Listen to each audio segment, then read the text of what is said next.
Hi, ಇದು Wednesday mini vlog ಆಗಿರುತ್ತೆ. ಇದು ಬನಶಂಕರಿ ದೇವಸ್ಥಾನಕ್ಕೆ ಹೋಗೋಣ ಅಂತ ಮನೇಲೆಲ್ಲ ಪ್ರಿಪೇರ್ ಮಾಡಿಕೊಂಡು ಬೇಗ ಮನೆ ಕೆಲಸ ಎಲ್ಲ ಮುಗಿಸ್ಕೊಂಡು ಹಾಗೆ ಮನೇಲಿ ಪೂಜೆ ಮುಗಿಸ್ಕೊಂಡು ಸಿಂಪಲ್ ಆಗಿ ಶಾವಿಗೆ ಬಾತ್ ಕೂಡ ಮಾಡ್ಕೊಂಡಿದ್ದೆ. ಹಾಗೆ ಮಗುಗೂ ರೆಡಿ ಮಾಡಿ ಸ್ಕೂಲಿಗೆಲ್ಲ ಬಿಟ್ಬಿಟ್ಟು ಹಾಗೆ ದೇವಸ್ಥಾನಕ್ಕೆ ಹೋಗೋಣ ಅಂತ ರೆಡಿಯಾಗಿ ದೇವಸ್ಥಾನಕ್ಕೂ ಹೊರಟೆ.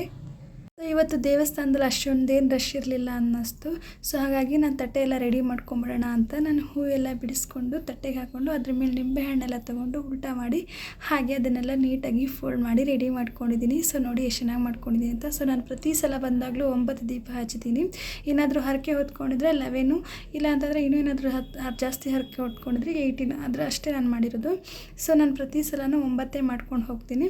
ಹಾಗೆ ನೀಟಾಗಿ ಜೋಡಿಸ್ಕೊಂಡು ತಟ್ಟೆ ಎಲ್ಲ ರೆಡಿ ಮಾಡಿಕೊಂಡು ದೀಪಗಳನ್ನೆಲ್ಲ ಹಾಗೆ ಇಟ್ಕೊಂಡು ಅರಿಶಿನ ಕುಂಕುಮ ಎಲ್ಲ ನೀಟಾಗಿ ಹಚ್ಕೊಂಡು ಹಾಗೆ ದೇವಸ್ಥಾನ ಲೈನಲ್ಲಿ ನಿಂತ್ಕೊಂಡೆ. ಅಷ್ಟೊಂದೇನು ರಶ್ ಇರಲಿಲ್ಲ ಇವತ್ತು. ನೋಡಿ ಅಷ್ಟು ಏನು ಕ್ಲಿಯರ್ ಇರಲಿಲ್ಲ.